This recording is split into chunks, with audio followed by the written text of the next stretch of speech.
You train for months, you spend thousands on gear, and you hunt plan like a savage. Then you count down the minutes until your next Western hunt. Then you roll into the backcountry packing Southwest something or mountain stew whatever from a meal pouch you've never even tasted before. Let's be real, your backcountry meals are either building up your hunt or they're breaking it.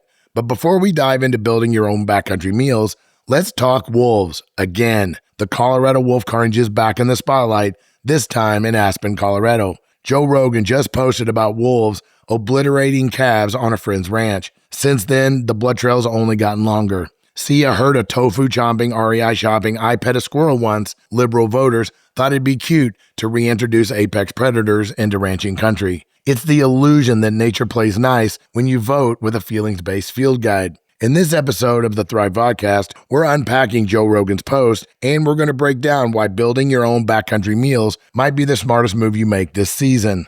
Let's get to it. Ballot box biology and the wolves of Aspen.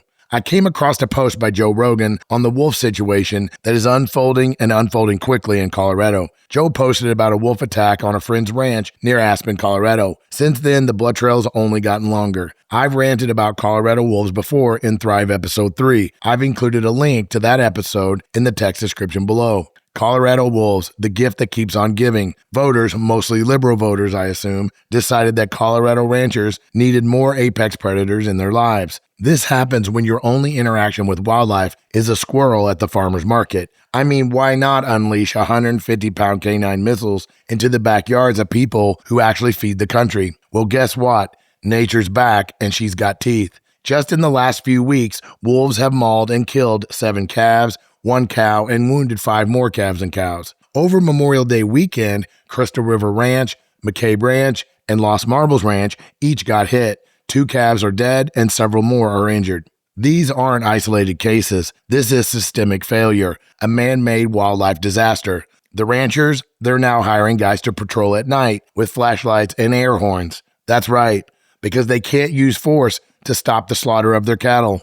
The wolves, well, they're not impressed because they aren't dogs. They're apex predators, strategic and ruthless. They don't just kill for food, they kill for dominance, skill, and territory. Wolves don't always finish the job. Most times they don't. They'll take down a calf, eat 5 pounds, and then they'll move on, leaving the rest to draw in even more unwanted predators. How exactly did we get here? This wasn't some act of God. It was ballot box biology, and so far it has cost the taxpayers $4.8 million. Yeah, nearly double what was promised to get the vote. Federal law blocked releasing wolves on national forest lands, so CPW had to drop them on private or state land. 7 wolves from the original reintroduction are already dead, and many fled altogether.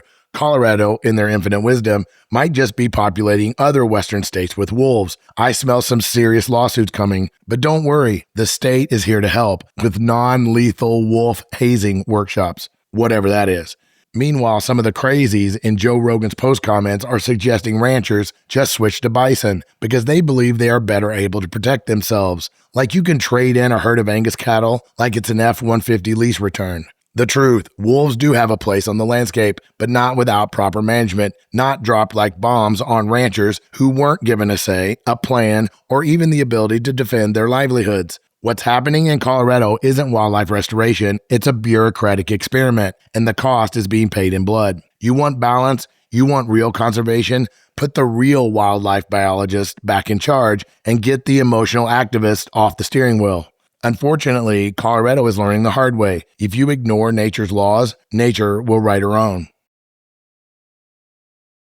This segment is dedicated to getting started doing your own backcountry meals. Honestly, I probably get more comments and emails about DIY meals than I do about finding elk. The truth is, doing your own freeze-dried meals is a lot easier than most people think, and the cost-benefit ratio is better than most people realize. As Western backcountry hunters, we spend so much time, money, and energy obsessing over fitness, gear, weapons, e-scouting, and hunt planning. At least you should be. It all matters.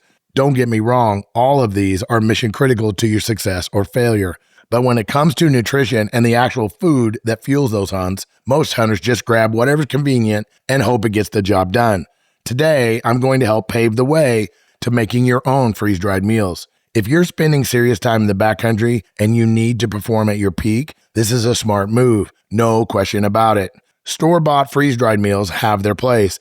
The burning question is, do they give you what you really need on the mountain to perform your best? If you're not thinking about backcountry hunts as an endurance sporting event, you're looking at it all wrong. Why do your own meals? You can systematically dial in those meal portions that match your needs. You eat food that you eat day to day, which improves digestion and performance, provides clean, high-quality, preservative-free ingredients. No last-minute meal shortages or shipping delays. Finally, they're just flat out cheaper per meal when you do them yourself. DIY freeze-dried meals aren't just cheaper in the long run, they're better fuel, they taste better, and they give you full control of the entire nutrition equation. The benefits breakdown. First, customization. You're not stuck with whatever macros or calories that a company decides to throw in a pouch. You want carnivore-friendly, high-fat, low-carb, gut-friendly? Done. You want smaller breakfasts and bigger dinners? Done. You build it, you portion it, you control it. It's that simple. Second, nutrition. These are your meals, what you're used to eating. Real meat, real vegetables, real flavor. No fillers, no mystery binders, no seed oils, no weird stuff. You might be better off eating the packaging versus the food in a mountain house meal. If you choose to eat clean at home, why wouldn't you do the same in the mountains when you might need it more? Third, weight and shelf life. Freeze-dried meals are lightweight, ultra-packable, and they're shelf-stable for about 10 to 25 years. I used to run all of my meals through a dehydrator. Yes, it works, but the shelf life is unacceptable, and you're very limited in what meals you can process. Fourth, costs. Store-bought freeze-dried meals are in the $12 to $20 range per meal, depending on the brand and the quality, assuming they're even available when you need them. That's a big assumption in some areas. DIY meals are more in the $4 to $6 range per meal. The equipment can pay for itself quickly, especially if you're doing any significant volume. Fifth, lifestyle benefits. One of the biggest benefits with freeze drying is how many other ways you can use it. If you camp or travel with your family, this can save you a crazy amount of time and money. Emergency preparedness is on everybody's radar these days, and the possibilities are really endless with a freeze dryer. Making your own long-term food supply with a freeze dryer is massively cheaper than buying commercially prepared bulk meals. The gear and setup. When it comes to freeze dryers, Harvest Right is really the gold standard. I've included my affiliate link in the text description below. For meals, I generally recommend a medium unit, which is enough for a lot of people. If you want to go the extra mile, get the large unit. That's what I use, and I honestly can't imagine using anything smaller now. Expect to spend somewhere between $2,500 and $3,500 depending on the model. You'll be able to run 10 to 30 pounds of food per batch depending on your unit. Each batch takes 24 to 48 hours to run. 30 hours is a good solid average. The units don't take up a lot of space, but I do recommend setting them on a rolling cart or giving them a designated space. They're not exactly portable or easy to move around once you get your process going. You'll also need a good drain bucket underneath the unit and make sure you've got good airflow, power, and easy access. Final takeaways. Consistency. You have no surprises. You get the same portions, same taste every single time. Performance. You can dial in your exact nutritional and caloric needs for the type of hunt you're doing. Efficiency. No more scrambling for meals a few days before the hunt and settling for meals that you don't even want or like. I see this happen to hunters all the time. Extra uses.